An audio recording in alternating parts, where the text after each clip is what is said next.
obat yang diberikan sebelumnya itu tidak efektif. Akhirnya diganti nih sama obat lain. Dan bener aja ketika dia minum obat yang baru, emang gatalnya tuh hilang. Tapi setelah obat yang diberikan sama si dokter habis, gatalnya balik lagi. Padahal katanya mestinya kalau misalkan udah habis obatnya, gatalnya tuh sembuh. Akhirnya Luna mencoba untuk berobat lagi. Bolak-balik gitu terus. Sampai di awal tahun 2024, gatalnya itu sudah mulai bervariasi. Awalnya cuman ruam-ruam merah. Lama-lama mulai muncul bintik-bintik guys di seluruh tubuhnya Luna. Dan bintik-bintik itu bukan sekadar bintik-bintik titik-titik, tapi bintik-bintik bernanah. Nah, 6 bulan berlalu nih guys, sejak pertama kali dia gatal-gatal, tiba-tiba timbul benjolan di telapak kakinya Luna sebesar koin 1000-an. Dan benjolan itu adalah benjolan bernanah. Kalau sebelumnya dia gatal-gatal, tapi masih bisa berfungsi seperti biasa, tapi terganggu gatalnya, setelah ada benjolan itu dia bahkan tidak bisa berjalan. Telapak kakinya katanya rasanya nyeri banget. Sampai suatu hari pacarnya Luna datang guys, pulang kerja, disamperin ke rumah, ngeliat kondisinya Luna udah separah itu, dibawa lah Luna ke rumah sakit. Di rumah sakit Luna langsung dicek dan lengkap. Dan dari hasilnya dokter bilang bahwa Luna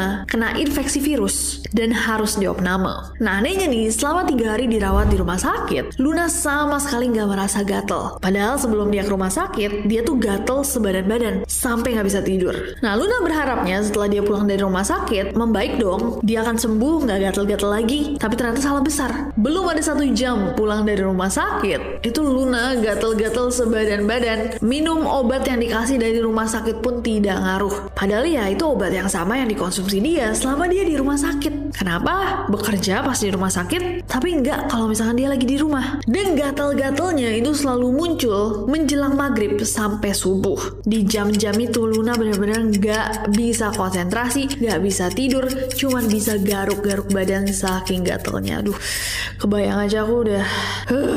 Jadi setiap malam saking teriksanya, itu Luna cuma bisa nangis aja guys. Sampai dia sesegukan. Bahkan dia sampai mikir kadang-kadang suara tangisannya itu nggak kedengeran kayak suara dia sendiri. Waktu berjalan, gatel-gatelnya nggak membaik, malah tangan dan kakinya itu penuh sama ruam-ruam bernanah. Sampai akhirnya Luna dibawa ke dokter SPKK. Luna datang ke dokter SPKK terbaik di Medan. Tetap aja si dokter nggak tahu gimana cara nyembuhin Luna. Obat, salep, semua dikasih, rutin dikonsumsi, tapi nggak ada yang ngaruh. Polanya selalu sama, dikasih obat, sekejap sembuh. Setiap obatnya habis, kambuhnya jadi lebih parah dari sebelumnya. Makanan, minuman semua dijaga, dikontrol. Tetap aja bintik-bintik nanah terus bermunculan di tubuhnya. Akhirnya, bos dari orang tuanya Luna itu menyarankan Luna untuk berobat ke Penang, bertemu sama dokter kulit yang dia bilang bagus. Tapi memang karena biaya yang sudah dikeluarkan nih selama ini untuk berobat udah banyak banget.